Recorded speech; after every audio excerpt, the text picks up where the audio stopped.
Level up patrol na! Level up patrol na!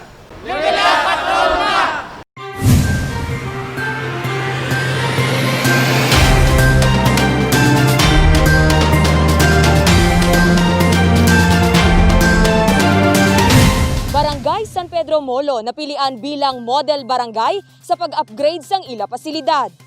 Dako nga problema sang Barangay San Pedro Molo ang kinawatay sang kuryente sadto.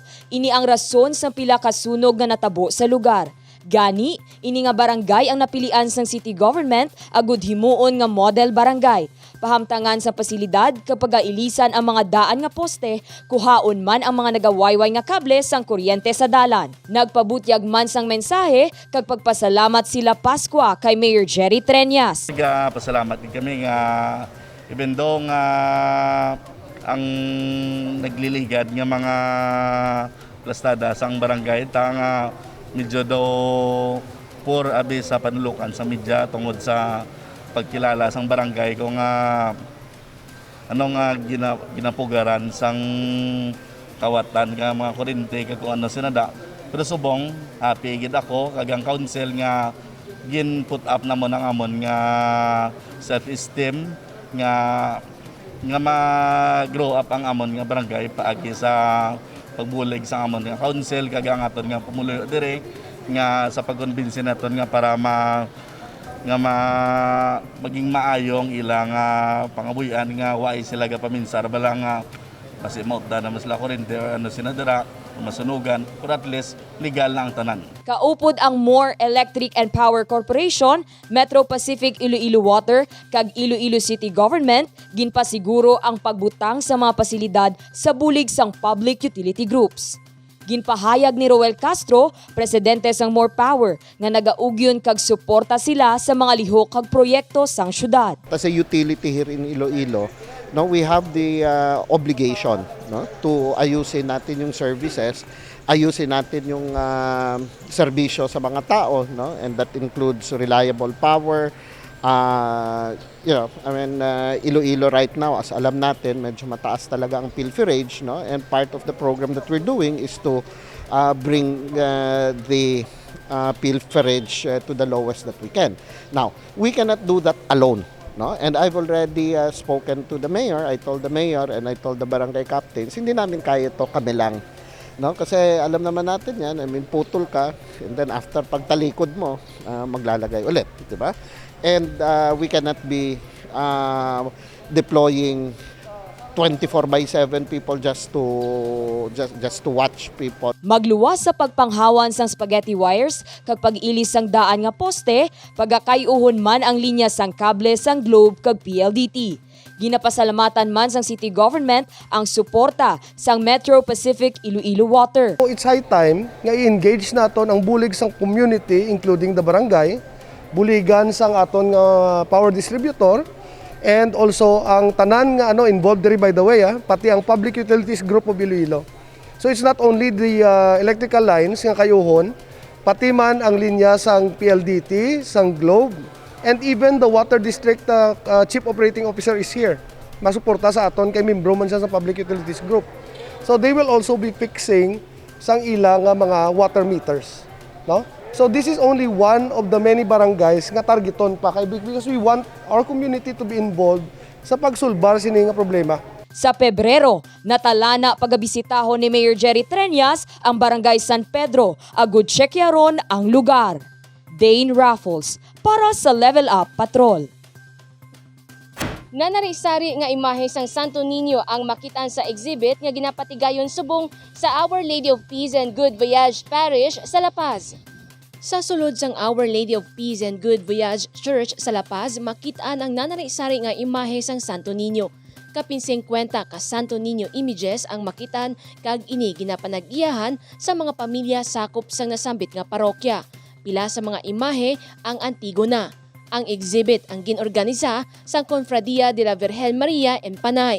Sa pahayag ni Father Jonic Territorio, magluwas sa Incarnation Theology ang debosyon sa mga Ilonggo sa Santo Niño ang kabahinman sang family culture kag spirituality. Starting that theology, in the theology, we know that other practices, most especially devotion to Santo Niño, developed because of this incarnation theology.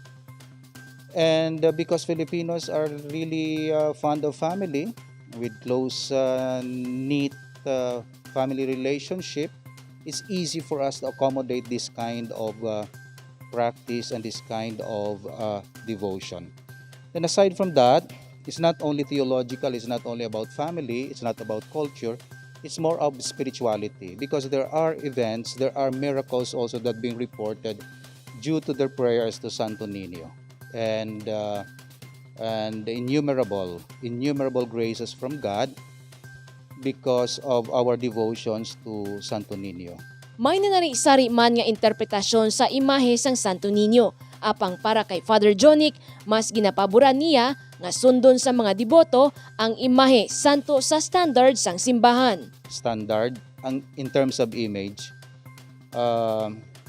may kapagid, may corona, kag may globe world nga ginauyatan, kag may scepter, no?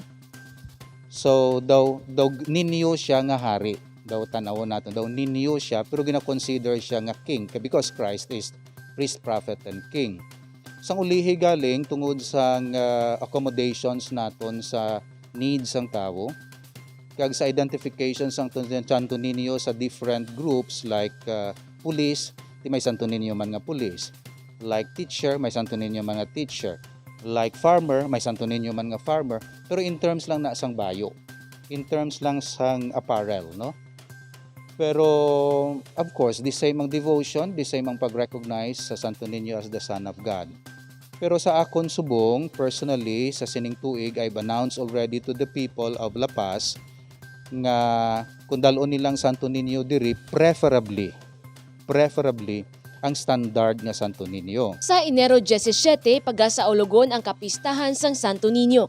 Iniman ang ika-500th nga anniversary sang Kristyanismo sa pungsod. Mensahe ni Father Territorio sa publiko.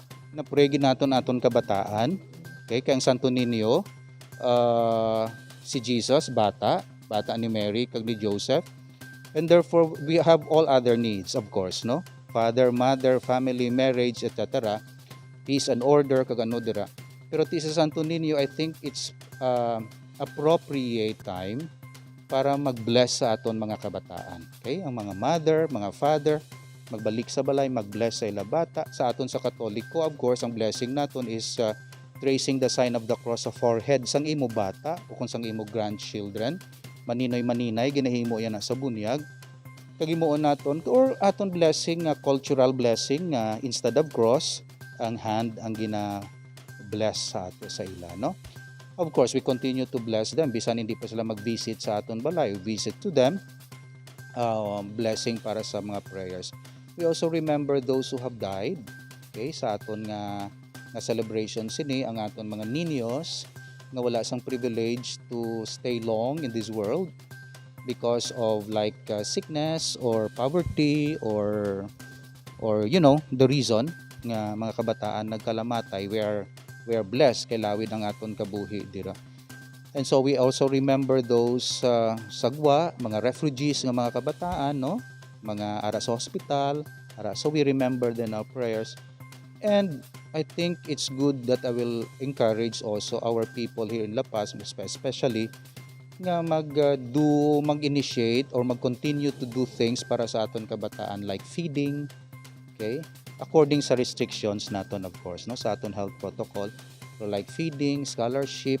Sa Enero 24 naman ang highlight sang ginagyang Digital 2021, selebrasyon nga halad sang Iloilo City sa patron nga amo ang Santo Niño.